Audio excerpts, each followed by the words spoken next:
Hello everyone, আশা করি সবাই ভালো আছো। আমরাও ভালো আছি। আজকে আমি তৈরি করছি কাঁচা আমের মাওড়া আচার। এই আচারটা খেতে খুবই সুস্বাদু এবং অনেক মজা।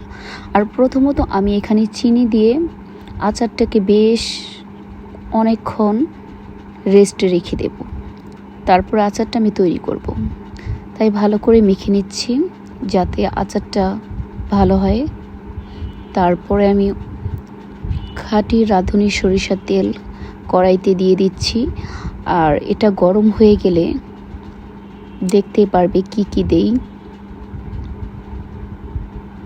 আমি এখানে দিচ্ছি সর্ষে আর রসুন পেস্ট, তার সাথে দিচ্ছি তেজপাতা, হলুদের গুঁড়ো, মরিচের গুঁড়ো দিচ্ছি। দেওয়ার পর ভালো করে এটা নাড়াচাড়া করবো আর একটু ভাজা ভাজা করব।